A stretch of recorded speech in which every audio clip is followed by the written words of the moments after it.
Buenos días y bienvenidas y bienvenidos a este último día del curso de violencia vicaria. Hoy vamos a tener una mesa muy especial que se llama la violencia vicaria desde el punto de vista judicial. Y luego a las 12 menos cuarto, bueno, a las 12 vendrá la secretaria de Estado a clausurar el curso, así que sobre las 12:30, 1 menos cuarto, más o menos acabaremos. Para moderar la mesa de violencia vicaria desde el punto de vista judicial, tenemos el honor de contar con una moderadora muy especial, que es Esther Erice Martínez, que seguro que la conocéis. Es licenciada en Derecho por la Universidad de Navarra.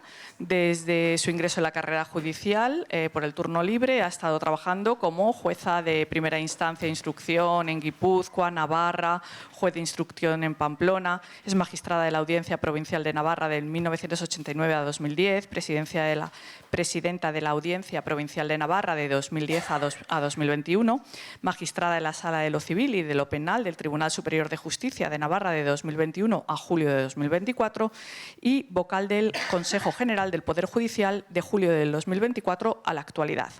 Además, actualmente es la presidenta del Observatorio de Violencia Doméstica y de Género del Consejo General del Poder Judicial y, bueno, tiene muchísimas otras publicaciones. Además, es coordinadora de la Comisión de Violencia de Género de Juezas y Juezas para la Democracia de 2012 a 2021. Y, bueno, podríamos continuar aquí hablando, pero le voy a dar la palabra para que comience la moderación de su mesa. Muchísimas gracias, Esther. Muchas gracias por la amable presentación y gracias a todas ustedes y todos ustedes por acudir y por reflexionar esta jornada en un tema que a todos y a todas nos preocupa. La mesa que tenemos está compuesta por personas de probada experiencia en esta materia. Contamos con Cira García, que ustedes probablemente también conocerán, que fue magistrada jueza de violencia sobre la mujer desde hace mucho tiempo en esta jurisdicción especializada. Primero lo fue fuera de esta comunidad autónoma, en Albacete, pero en una comunidad vecina. Ella ingresó en la carrera en 2003 y desde 2013 ocupa una plaza en este ámbito especializado que es la violencia sobre la mujer. En 2023 ya ocupó el juzgado en el que sirve actualmente, el Juzgado de Violencia sobre la Mujer en Getafe. Ella, además de esto, ha pertenecido como delegada en el Consejo del Poder Judicial a lo que era la estructura de atención a estos hechos en la Comunidad Autónoma de Castilla-La Mancha hasta el 23, mientras estuvo allí trabajando. Forma parte de la coordinación de la Asociación de Mujeres Juezas Españolas y también forma parte de la coordinación de la Comisión de Violencia de Género de la Asociación Juezas y Jueces para la Democracia, creo que desde 2013. Además, ella ha tenido múltiples actividades docentes, ha tenido tanto en el ámbito universitario como con abogados, policías, fuerzas y cuerpos de seguridad, etc. Fue premio en 2015, el premio Menina, en la delegación del Gobierno de Castilla-La Mancha, y es una persona extraordinariamente interesada en esta materia. Después oiremos a Isabel Jiménez García, que también ella trabaja como sustituta en los juzgados de Barcelona desde hace aproximadamente 20 años. Tiene suficiencia investigadora en la universidad con experiencia docente, tanto en ese ámbito como en el del Consejo General del Poder Judicial y en colegios profesionales. Tiene también un premio Menina en 2024. es presidenta de la Comisión de Expertas del Ministerio de Juventud e Infancia para la aplicación de la Ley 8 de 2021 de protección integral a la infancia y a la adolescencia, directamente relacionado con el tema que nos ocupa, porque algunas de las medidas tuitivas de prevención y de respuesta a este tipo de violencia están no en el Código Penal, sino en este tipo de normativa, como luego nos dirán. Por otra parte, también van a tener la oportunidad de oír a alguien que no sé si necesita presentación, yo creo que no, pero bueno, me lanzo a ello, que es sobradamente conocida, que es Teresa Peramato, que es licenciada en Derecho por la Universidad de Salamanca, que ingresó en la carrera fiscal en 1990, ha estado en diversas fiscalías y ya en 2005 era fiscal delegada de la sección de violencia sobre la mujer. Ha formado parte del grupo de expertos del Observatorio Estatal en 2007. En 2010 fue fiscal adscrita a la Fiscalía de Sala contra la violencia sobre la mujer. En el 18 pasó a la Fiscalía del Tribunal Constitucional. En 2021, fiscal de sala, nombrada fiscal de sala contra o sobre aquellos delitos contra la violencia frente a la violencia sobre la mujer. En 2025, este mismo año, fiscal de sala, jefa de la Fiscalía del Tribunal Supremo en la sección penal. Y afortunadamente para todas las mujeres, también en 2025 fue nombrada fiscal de sala delegada para la protección y tutela de las víctimas en el proceso penal. Por lo tanto, se incluye tanto a las mujeres víctimas de esta violencia como a los hijos e hijas también víctimas de esta violencia, niñas y niños que la sufren. Bueno, ha participado como ponente en muchísimas actividades nacionales e internacionales, en artículos, es una experta independiente en la Comisión de Selección de las Becas de Soledad Cazorla, que todos conocemos para las huérfanas y huérfanos de este tipo de violencia, y tiene múltiples reconocimientos tanto en el ámbito de cuerpos y fuerzas de seguridad como colegios de abogados y ámbito universitario. También fue premio Meninas en el año 2021. En este momento tiene un reconocimiento en 2022 por la lucha y compromiso con las mujeres víctimas de violencia de género, hijas e hijos de estas. Como ven, no continúo con ello porque son reconocimientos de sindicatos, de ayuntamientos, en una lista interminable, y sobre todo yo creo que tiene el reconocimiento de todas las mujeres que, bueno, tienen la generosidad de dedicar su espacio profesional y su espacio de militancia a este ámbito. Con estas tres magníficas ponentes le doy la palabra a la magistrada Cía García para comenzar con este tema.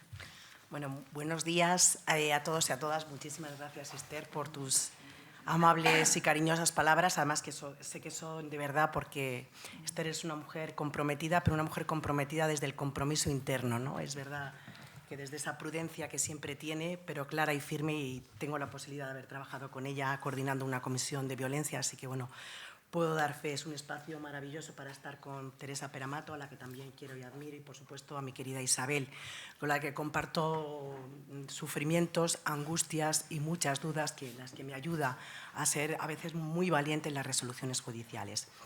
Bueno, yo voy a hablar de violencia vicaria, pero de violencia vicaria, ¿vale? Y cuando digo de violencia vicaria me refiero a cómo la estoy yo integrando y aplicando en mi práctica judicial. ¿Y qué es lo que observo yo?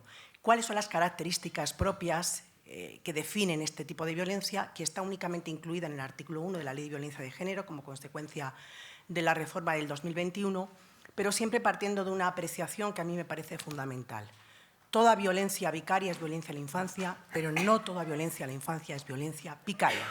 Por favor, vamos a dejar las cosas bien claras, porque los que vemos o las que vemos en nuestra práctica cómo actúa este tipo de violencia, sabemos que esta violencia tiene unas características muy propias.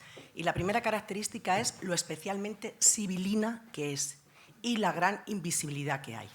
Estaba hace poco contrastando los datos del observatorio. Sabéis que 2024 fue un año fatídico en lo que respecta al asesinato de niños y niñas por violencia vicaria, y los datos del observatorio revelaron que en 5 ocasiones había denuncia previa de la madre. ¿Cuál es la primera reflexión que tengo que hacer? Es qué ha pasado aquí.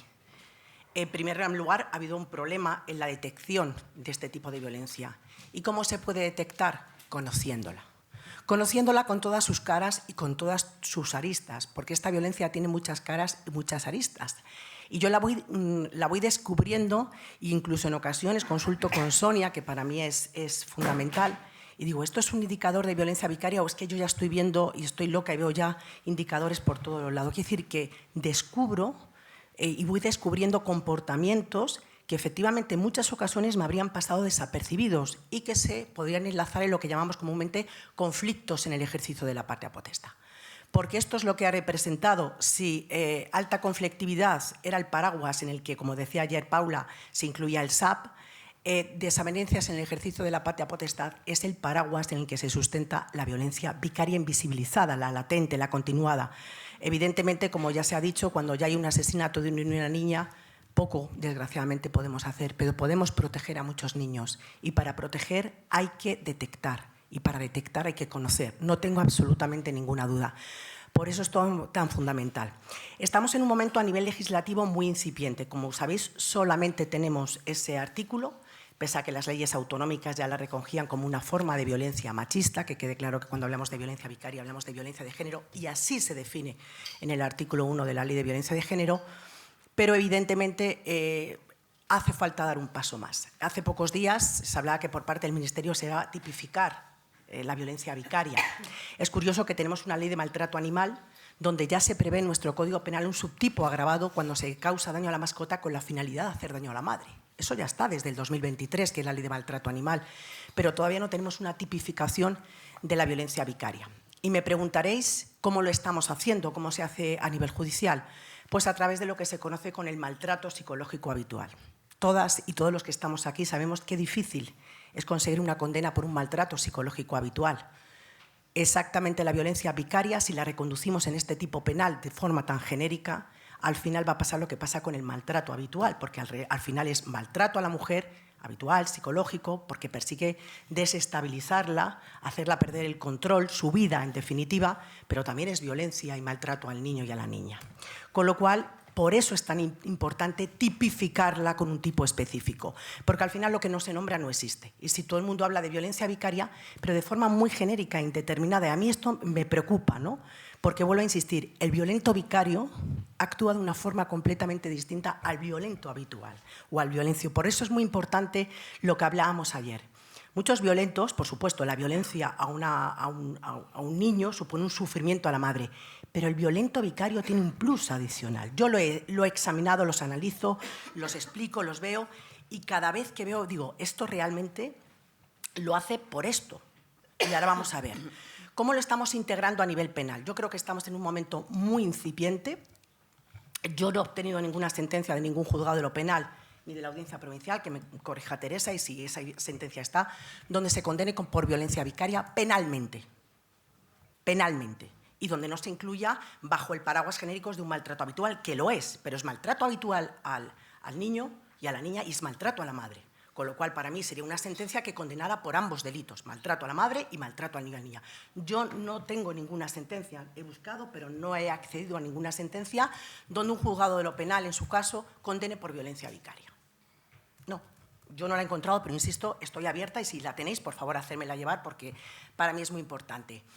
¿Qué tenemos en la vía civil? Porque, bueno, tenemos que tener en cuenta que esta estadística nos revela que en casos anteriores hubo denuncia previa. Quiere decir que la madre seguramente ya expuso en esa denuncia previa muchas de las cosas que son violencia vicaria. Siempre, eso sí, que le dejaron la posibilidad de que lo contara claramente, porque dicen, es que no nos creen. Primero, que escuchen, porque eso es un paso después, pero lo más importante es escuchar. Y para escuchar un contexto de violencia vicaria hay que tener tiempo para escuchar. ¿Por qué? Porque muchas veces, bueno, esto son tonterías, esto no lo hace con esa intención, o no me autoriza y el último día me dice que no a la excursión. Hombre, pero esto es porque no habrá tenido tiempo, o es que no le pido autorización para una actividad extraescolar y no me contesta. Bueno, es que como tiene miedo a ser denunciado, pues a lo mejor por eso no le contesta. Esas son las justificaciones que se esconden tras este tipo de violencia. Con lo cual, yo me gustaría saber en esos casos cómo se investigó penalmente esa violencia vicaria, porque entiendo que en muchas ocasiones la madre narró o contó estas historias si se le dio la posibilidad de contar y ver el contexto.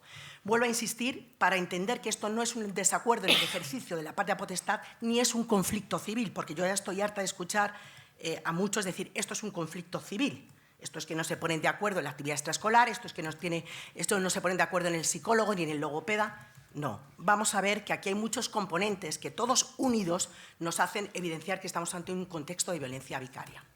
Evidentemente, en el ámbito penal estamos muchas veces con denuncias presentadas por violencia vicaria, pero esto no representa la realidad. La realidad para mí es toda la violencia vicaria que se ha expuesto o se expone en los procedimientos de familia. Isabel está en un juzgado de familia, pero yo estoy en un juzgado de violencia donde muchas veces ha habido esas causas penales archivadas y cuando voy a celebrar la modificación de medidas o el procedimiento de familia se expone o se traen muchas circunstancias de las que voy a exponer. ¿Y qué hago en estos casos? Me cojo la causa penal archivada a lo mejor hace años y veo que muchas cosas ya se decían. Es decir, ese ataque al rol materno que se denunció en el año 2018 se hacía de una manera. Ahora, con la separación o el divorcio, el ataque al rol materno se hace de otra manera. ¿Por qué? Porque el maltratador al final pierde el objeto de control que persigue la violencia. Es la mujer. Como ya no tengo a la mujer, cojo a los hijos e hijas y evidentemente la forma en que fastidio o hago daño a la madre va también mutando, porque al final no hay convivencia, no hay control no hay convivencia con la madre, no hay esa aproximación física diaria, pero siguen haciéndolo.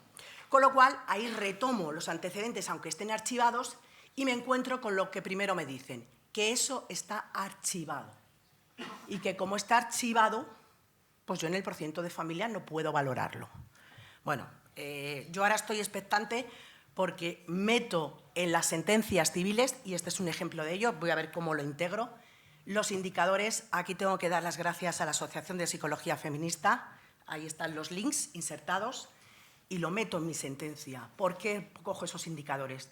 Y le digo, recogiendo una sentencia también que me hicieron llegar, y me la hizo llegar Sonia, de la Audiencia Provincial de Barcelona, una sentencia civil, donde dice claramente que, bueno, que cómo no puedo analizar en un procedimiento de familia una situación de violencia vicaria. Dice, efectivamente, es necesaria y pertinente y no me estoy extralimitando como jueza civil de eso.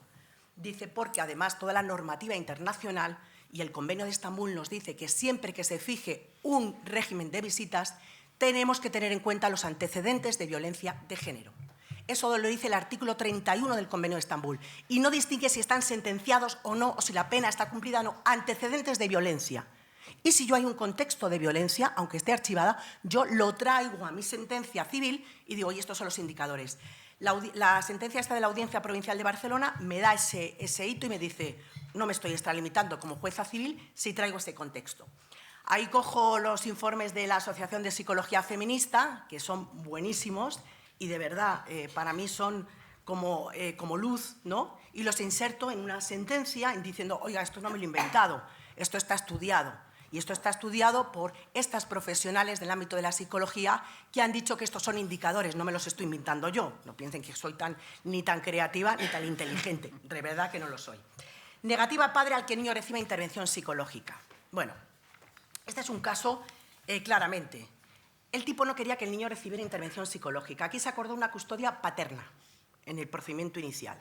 Y ya el informe psicosocial del juzgado de familia decía que el tipo tenía una que se llama una absoluta inflexibilidad a la coparentalidad.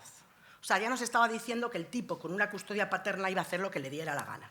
Porque si ya decía que era inflexible y poco proclive a la coordinación, que eso estaba claro. Pero aquí me llama una cosa muy curiosa. El niño tenía un tic nervioso. O sea, quiere decir que había ya una pediatra que estaba diciendo que eso era emocional, que no era físico. Aún así, el tipo, que es médico, se negó a que el niño recibiera intervención psicológica. Y vosotros decís, bueno, pues para eso está el juez. Claro, para eso está el juez. pero estamos hablando de que los juzgados hay una sobrecarga de trabajo, que esto tiene que tramitarse por un procedimiento que supone sentarse en una sala de vistas con un señor, y que a lo mejor el mismo día de la sala de vista dice que sí, que él no tiene ningún problema, que lo único que él vela por el bien de su hijo y que no quiere que vaya a cualquier psicólogo. Así se presentan estos tipos, ¿vale? Aún así hay que ir a juicio, hay que esperar, hay que citar y hay que hacer un procedimiento para que la juez. En este caso me llamó la atención porque el tío me recurrió hasta que yo escuché al niño. Fijaros que tenemos la obligación, los jueces y las juezas, de escuchar a los niños y las niñas. No quería que le escuchara. Y no solamente no quería que le escuchara, es que me cambió la fecha porque no quería que ese día viniera con la madre, porque la madre le correspondía el fin de semana. Quería que viniera los días que estaba con él.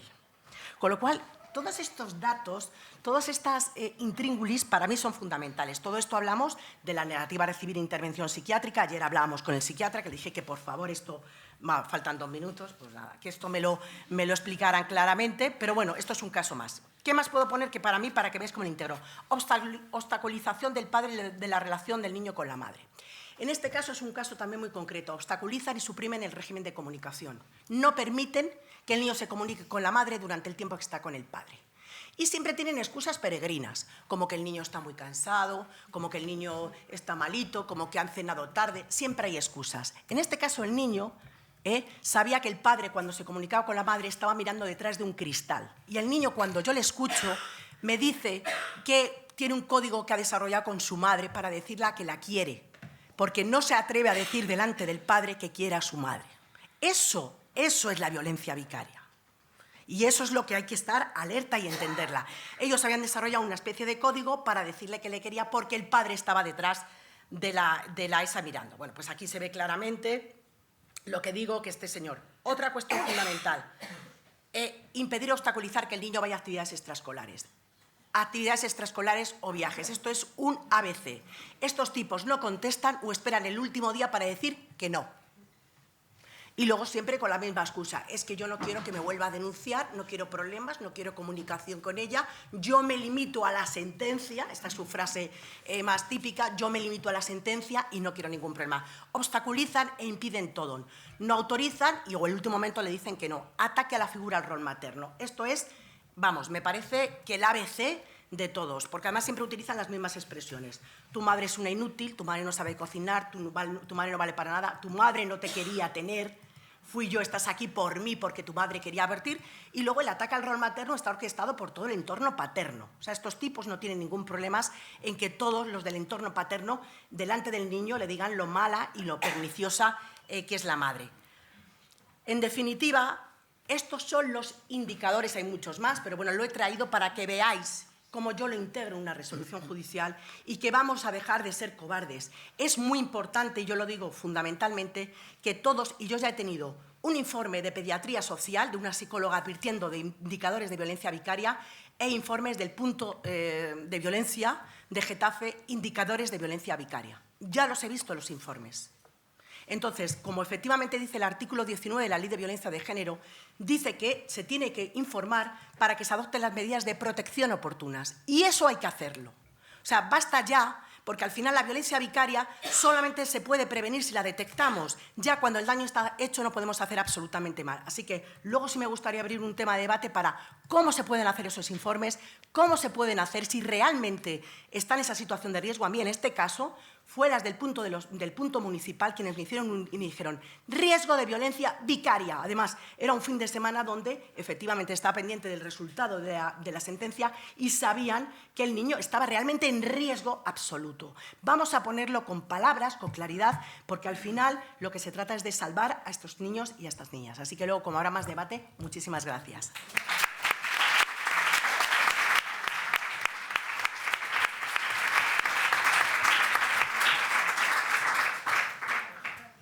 Muchas gracias, Cira. Tiene ahora la palabra para su exposición Isabel Jiménez García. Gracias, Esther.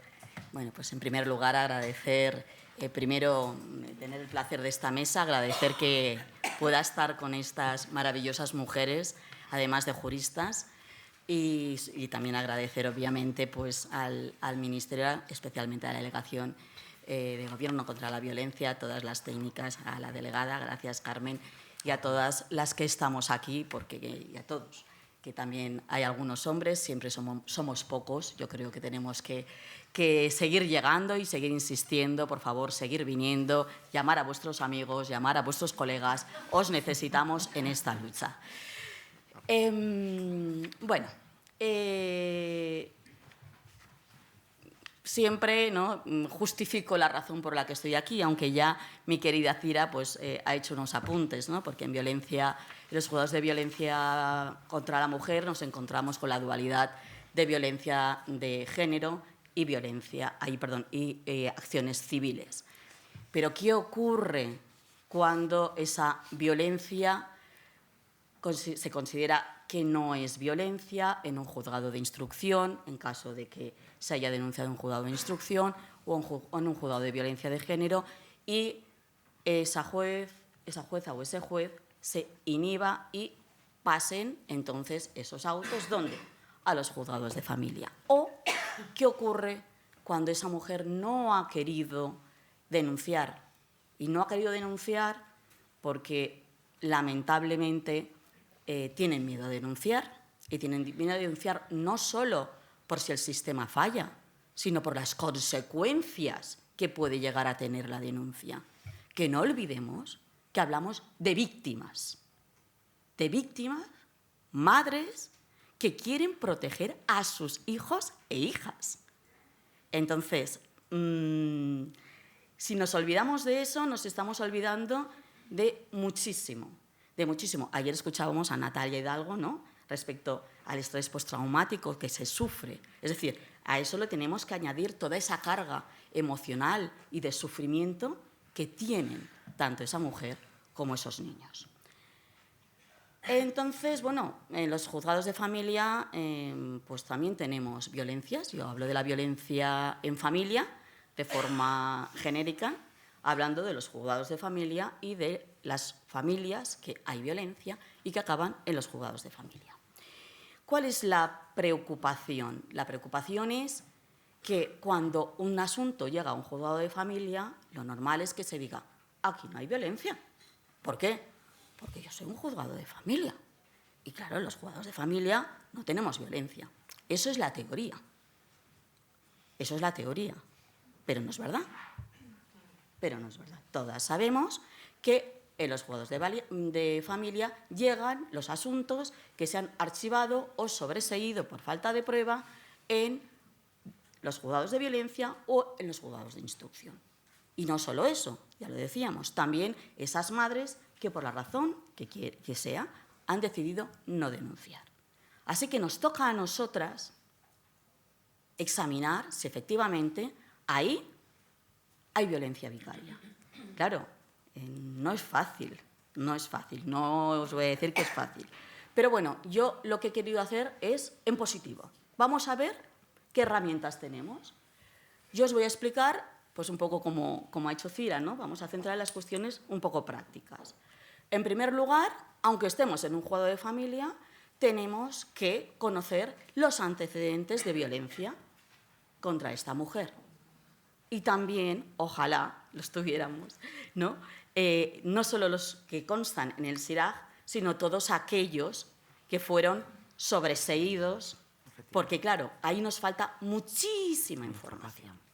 Nosotros en el SIRAJ lo que tenemos son, que es donde se contabilizan, ¿no? Son los antecedentes penales, porque una persona está en curso, en un proceso judicial, o porque fue condenada. ¿Y qué pasa con una persona que puede tener 10, 15 denuncias que han sido archivadas? Incluso por diferentes mujeres, incluso por sus hijos. No lo sabemos. Así que ahí lo que nos toca es remangarnos y empezar a bucear en si existen precedentes en ese juzgado, efectivamente ir buceando si ahí nos consta pues efectivamente que ha habido en algún momento violencia. Claro, esto es, si suena alguna alarma, porque claro, esto no lo podemos hacer en todos los procedimientos, como imaginaréis, ¿no? Ojalá que pudiéramos. Eso significaría que tenemos la carga de trabajo normal. Pero bueno, hay que intentarlo. En el momento que veamos cualquier indicio, cualquier riesgo, cualquier alerta de las que nos hablaba Cira, hay que empezar a bucear. Si alguien dice intento de autolisis, si alguien dice a ver, ¿qué pasa? Y, sobre todo, abogadas, trabajadoras sociales, psicólogas, por favor, en los informes, por favor, informar cualquier situación de violencia antes, porque para mí es fundamental. Si yo me lo encuentro, yo ya miro ese asunto con otra mirada, con la mirada de que puede ser y puede haber aquí una violencia.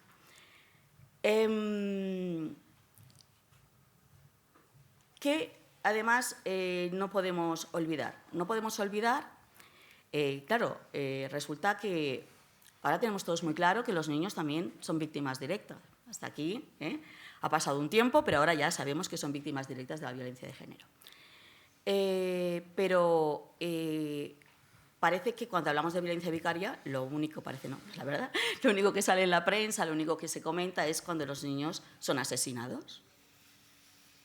¿Y qué pasa con todos esos niños que no son asesinados? ¿Y qué pasa con toda esa violencia latente? Esos miles de niños que hoy están en riesgo, muchos de ellos en riesgo extremo. ¿Vale? Esto es una de las cosas que hay que ponerse las pilas. La Directiva Europea 2024/1285, que todavía no está transpuesta, es verdad, pero hay que animar a que se transponga rápidamente y hay que tener en cuenta que pone el énfasis precisamente en aquellos asuntos leves. Y me diréis, ¿leves? Sí, leves. ¿Por qué? Porque son los que nos pasan desapercibidos, porque son aquellos que no nos suenan las alarmas. Así que, aunque sean leves, que nos suenen las alarmas. Vamos a más cuestiones. Vamos a escuchar, vamos a creer a los niños, por favor. Tercera cuestión, escuchamos y creemos a los niños. ¿No nos gusta lo que nos dicen? Se siente. Escuchamos y creemos a los niños. Si hay indicios de riesgo, si el niño tiene miedo, si hay informes, si hay... los niños, cuando los escuchamos, no los oímos, los escuchamos, que no es lo mismo. Cuando ellos se sienten protegidos, hablan, explican, te lo explican todo. No hay ningún problema. Ahora, eso sí, ¿cuál es el problema que nos encontramos? En familia lo tenemos más fácil, porque en familia la escucha de los niños no es una prueba. Lo que es un derecho del niño, de la niña. Entonces, como es un derecho, pues no hay ningún problema, porque yo lo que hago es declarar la confidencialidad de ese acto. Yo, conocimiento de lo que me dice el niño o la niña, solo lo tengo yo, la fiscal que está conmigo, y luego, pues en un acta confidencial, lo cierro en un sobre para que mis compañeros y compañeras futuros puedan examinarlo y puedan conocerlo también en la audiencia. ¿Y por qué lo hago así? Porque es cuando los niños me dicen si tienen miedo. Porque cuando salen por esa puerta, ahí puede haber un maltratador. Y si no los protegemos, los estamos exponiendo. Y obviamente, una vez que hemos escuchado y querido a los niños, lo que hay que hacer es precisamente tomar las medidas cautelares correspondientes. Inaudita parte, si en ese momento tenemos constancia que efectivamente estos niños están en situación de riesgo. También es importante que recordemos que hay que quitarse de la cabeza, todos los profesionales y a la sociedad, hay que insistirle que quien tiene derecho a ver tiene derecho a las relaciones parentales son los niños. Los padres y las madres no tenemos derecho a las visitas. No tenemos derecho a ver a nuestros hijos. Tenemos obligaciones. Podemos pedir la autorización para visitar si no tenemos la custodia. Pero ese derecho es de los niños. Y lo dice el artículo 160 del Código Civil. No me lo invento. Más cuestiones. No podemos obviar que la infancia son víctimas directas de la violencia de género y que la obligación de suspender las visitas, las custodias, es una obligación. Cuando hay violencia, hay violencia. Y los niños están en riesgo. Con lo cual, no es una excusa. Sí que es verdad que nos encontramos con problemáticas de custodias compartidas anteriores, que eso dificulta, ¿no?, las cuestiones, pero cuidado, hay que revisar y conocer si hay más antecedentes. La solicitud de adopción de medidas cautelares ya os lo he dicho, pero bueno, no olvidemos el 158 del Código Civil, que lo podemos utilizar, que sí que es verdad que algunas de sus medidas pueden ser consideradas de naturaleza penal, porque hablamos de que no permitimos la comunicación, hablamos de alejamiento, pero son medidas civiles y se pueden y se deben adoptar en los juzgados de familia. Recordemos cómo se sienten las víctimas, no olvidemos. Criminalizadas, cuestionadas, se pone en duda la veracidad de su relato. No se sienten escuchadas ni ayudadas en su vivencia de violencia. Y con quienes las exploran en los juzgados no hay un vínculo terapéutico. Tenemos que seguir formándonos todas, todos, porque sin formación lo que hacemos es dejar en las manos de la suerte lo que pase a estos niños y a estas niñas. Yo ya sabéis que abogo además no solo por escuchar, sino por explicarles a los niños y a las niñas, y espero en el futuro también a los adultos y a las mujeres y a los hombres, qué es lo que hemos decidido en un lenguaje comprensible. La justicia tiene que ser cercana, la justicia tiene que realmente parecer lo que es un derecho de los ciudadanos. Nosotros estamos al servicio de la ciudadanía. Nuestras resoluciones, si no se pueden entender porque son técnicas, sí que podemos hacer ese esfuerzo de ponerlo de manifiesto. Y no solo, bueno, y simplemente señalar que además sí que es verdad que yo cuando empecé con esta práctica pues no estaba previsto legalmente y yo pues utilizaba en paralelo, pues me formé con los instrumentos del Tribunal Constitucional de Colombia, pero que ahora para esto tenemos el artículo 9 de la Ley de Defensa que sí que lo prevé y que prevé efectivamente ese derecho del ciudadano a tener una resolución comprensible. Muchas gracias.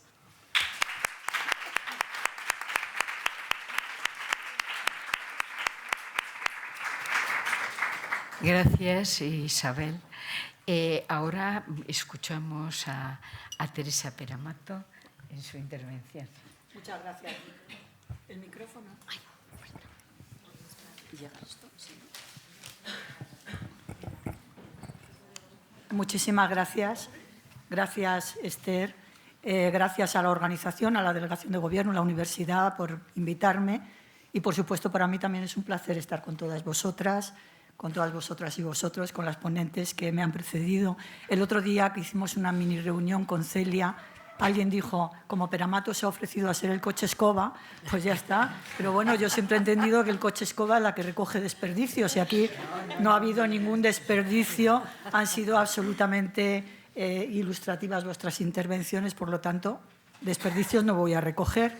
Además, yo, como veréis, no soy tan organizada como ellas, traigo unos papeles aquí, traigo la tablet, que son restos de los cuadernos de mis hijos, que hay que aprovechar el papel, con unas notas que luego pensáis de qué me van a servir después de todo lo que se ha escuchado aquí. Bueno, como tenemos que ir al grano, y quien me conoce saben que yo siempre desciendo al plano jurídico, que es el que nos ocupa, que es el que tenemos que desarrollar, utilizar las herramientas que tenemos para proteger efectivamente a las mujeres y sus hijos e hijas, siempre desde ese doble prisma, no solamente proteger a los niños, sino teniendo en cuenta que las medidas de protección que pongamos en marcha tienen por objetivo también proteger a las madres, porque la violencia que se ejerce en los contextos de violencia sobre la mujer, sobre los niños, tienen como objetivo, en la mayoría de las ocasiones, perjudicar, dañar a las madres. Por lo tanto, tenemos que tener esa perspectiva muy clara.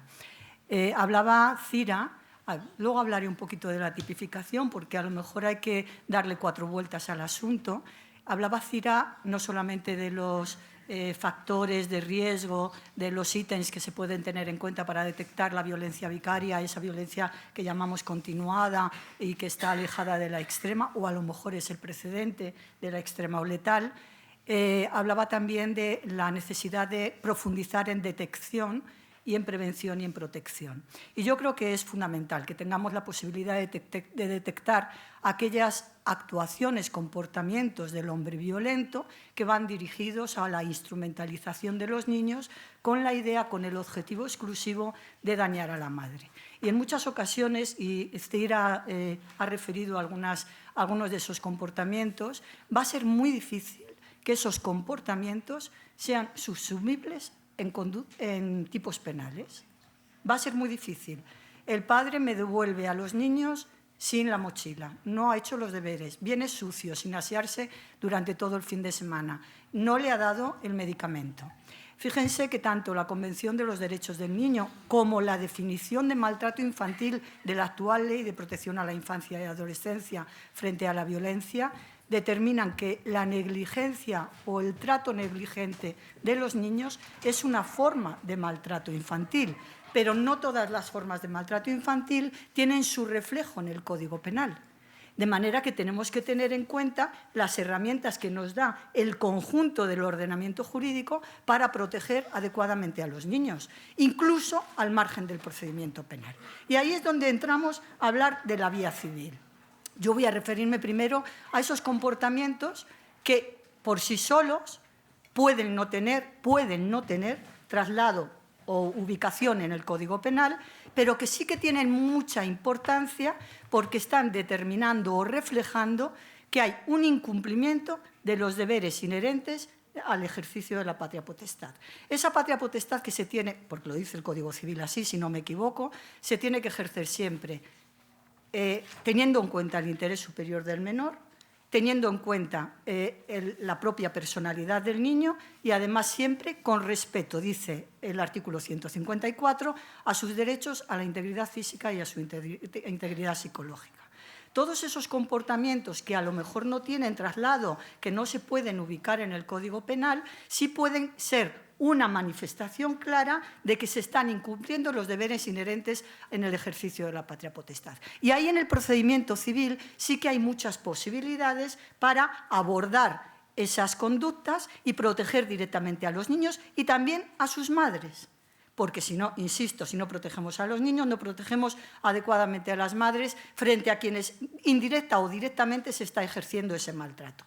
Por lo tanto, es en el procedimiento civil donde se tiene que extremar la diligencia, esa diligencia extrema que reclama continuamente el Convenio de Estambul, que está reclamando el Tribunal Constitucional desde la sentencia 8024 en adelante continuamente en procedimientos civiles, que revoca resoluciones de los juzgados de violencia y también de juzgados de instrucción, el juzgado de familia, porque no se ha tenido en cuenta con diligencia extrema todos los aspectos que debieron tenerse en cuenta para alcanzar una resolución.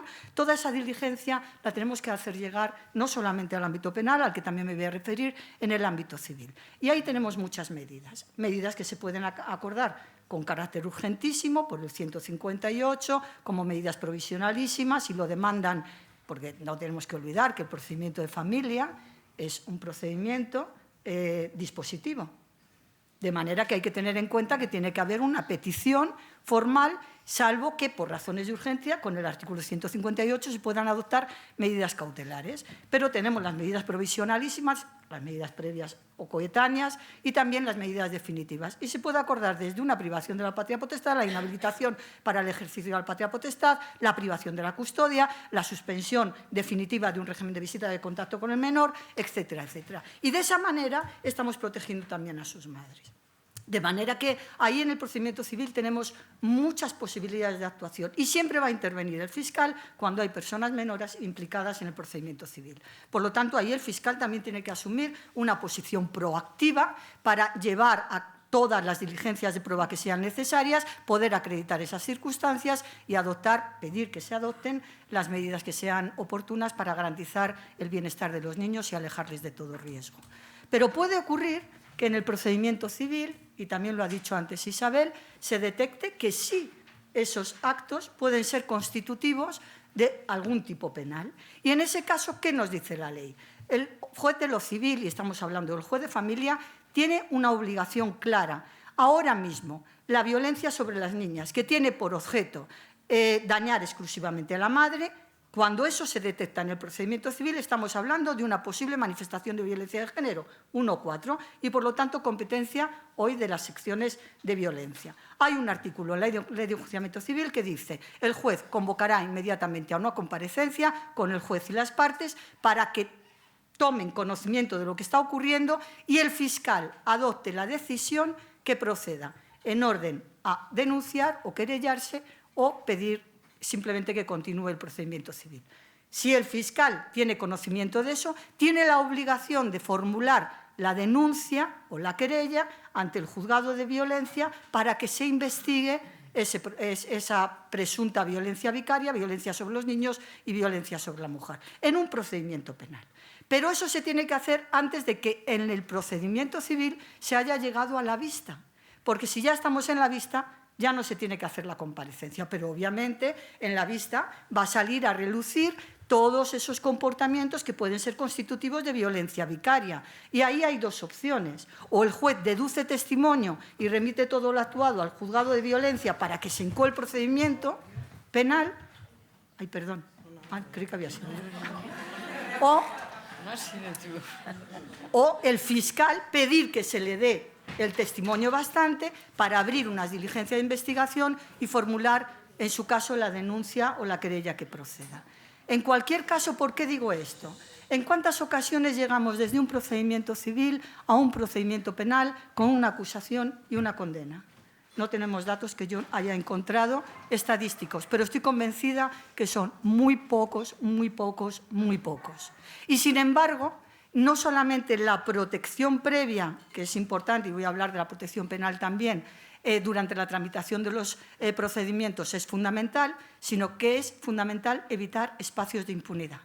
¿Por qué? Porque los espacios de impunidad refuerzan al agresor en su posición de dominio, de control y de violencia y ponen a las víctimas en una situación de mayor vulnerabilidad. Es importante no solamente conseguir una respuesta en los procedimientos civiles cuando los hechos tienen apariencia de ser constitutivos de delito, que seamos capaces de perseguirlos y condenar a los agresores. Es fundamental.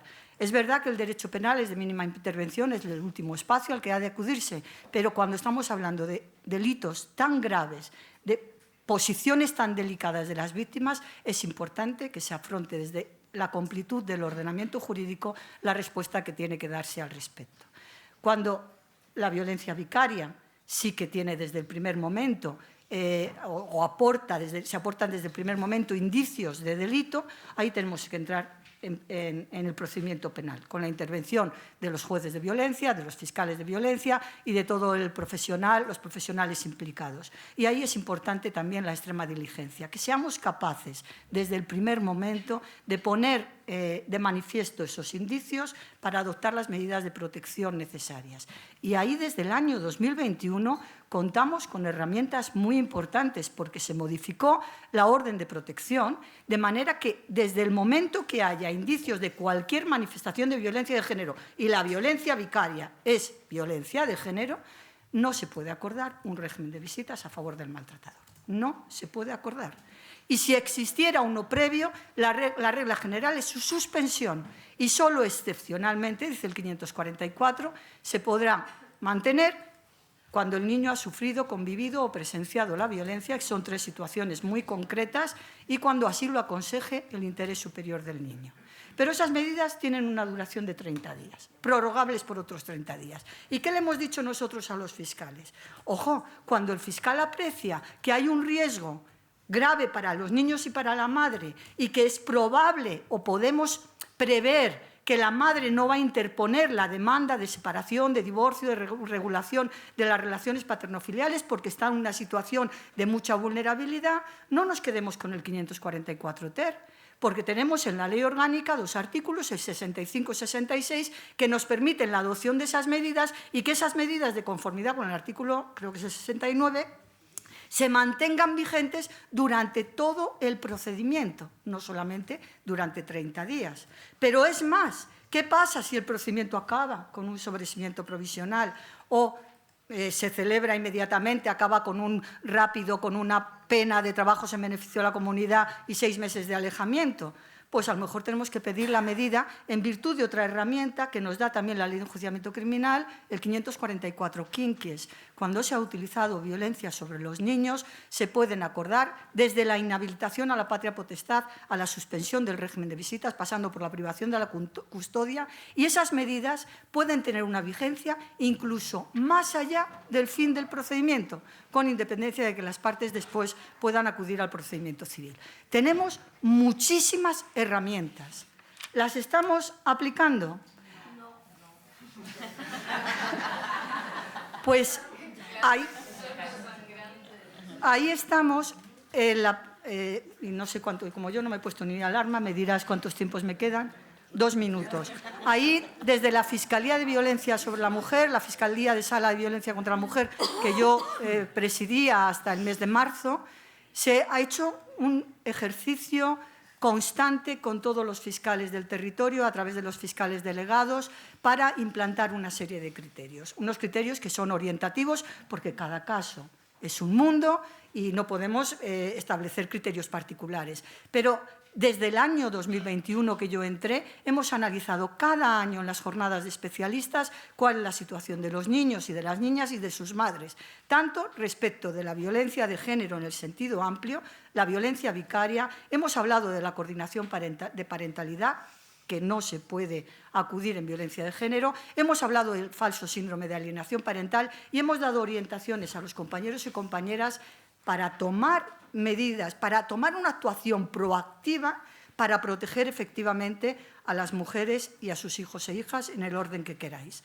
Y son medidas muy concretas, las tenéis todas recogidas en la página web, en las conclusiones del año 21, del año 22, del año 23 e incluso en las del año 2024, para proteger a las mujeres y a los niños frente a todo tipo de manipulación y violencia y frente a la instrumentalización que puedan hacer los padres para controlar, seguir dominando y hacer daño a las madres.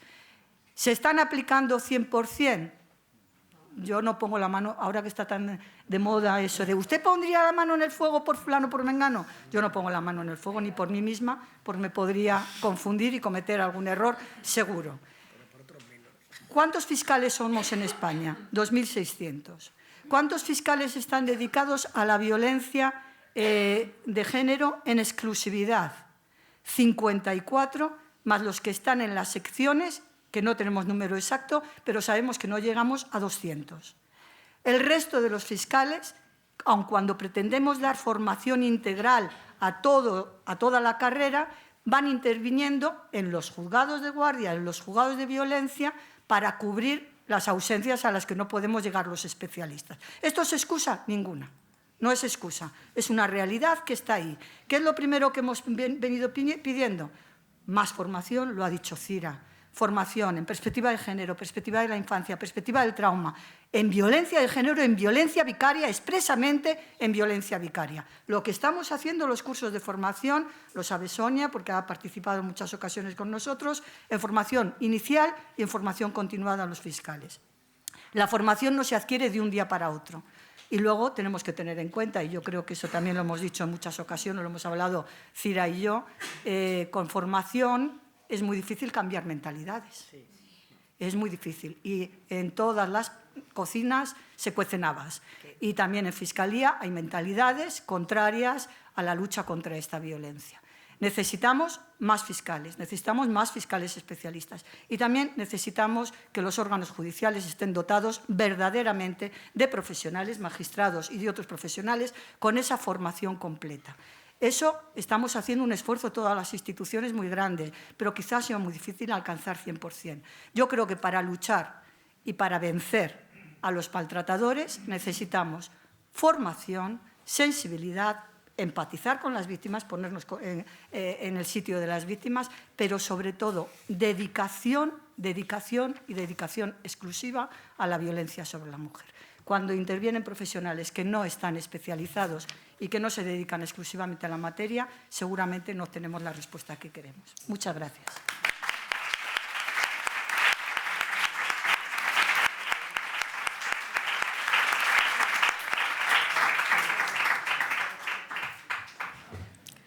Muchísimas gracias. Teresa, y gracias a las tres y a la organización, que creo que en nombre de todas agradecemos tanto a la universidad como a la delegación del Gobierno, del Ministerio de Igualdad y a quienes trabajan en ella, pues esta oportunidad ante esta ingente tarea que ya han visto que es más que notable. Yo creo que evidentemente Fiscalía se han hecho muchos avances, a los cuales no es ajena la intervención de Teresa Peramato, y tenemos también los esfuerzos que personalmente se hacen en muchos juzgados de familia y de violencia sobre la mujer. Pero claro, necesitamos un impulso para que no solo dependa de las muy loables posiciones de profesionales, sino que sea algo generalizado y asumido.